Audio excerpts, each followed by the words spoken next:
నమస్కారం. IC news దివిసేమ వార్తలకు స్వాగతం. నేటి వార్తల్లోని ముఖ్యాంశాలు.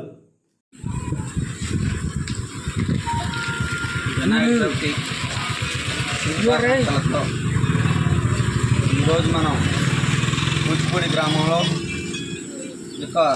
విదేశా సినిమా హాల్ థియేటర్ సందు దగ్గర 11 సంవత్సరాల నుంచి యథేచ్ఛగా శ్రీ గణనాథ ప్రిన్స్ సర్కిల్ వారి వినాయకుడు అత్యంత వైభవంతో పూజలు అందుకుని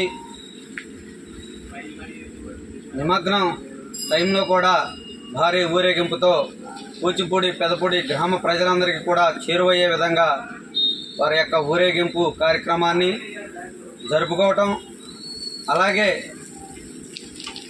13వ తారీఖు నాడు రేపు శుక్రవారం నాడు మహా అన్నదాన కార్యక్రమాన్ని ఏర్పాటు చేయడం జరుగుతుంది. కాబట్టి కూచిపూడి పరిసర గ్రామాల నుంచి వచ్చేటువంటి భక్తులందరికీ కూడా సాయంత్రం 7 గంటల నుంచి భోజన కార్యక్రమాలు ఉంటాయి. కాబట్టి ఈ వచ్చే భక్తులందరికీ కూడా సరైన రీతిలో ఎవరికి ఇబ్బంది కలగకుండా అన్నదాన కార్యక్రమం జరిగే విధంగా ప్రణాళిక సిద్ధం చేయడం జరుగుతుంది. తదనుక అనుగుణంగా ఈరోజు ఉన్నటువంటి ఆంధ్ర రాష్ట్ర పరిస్థితులు చూస్తే హిందువులు గణపతి విగ్రహాన్ని పెట్టి పండుగ చేసుకోవాలంటే భయం పుట్టేటువంటి పరిస్థితి.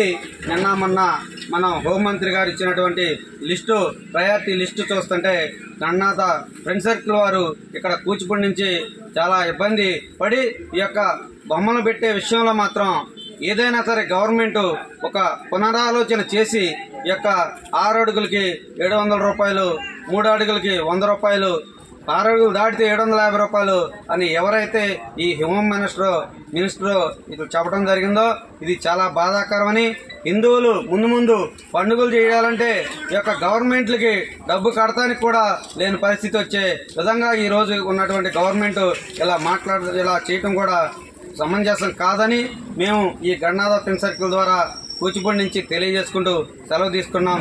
జై హింద్, జై భారత్, భారత్ మాతా కీ జై.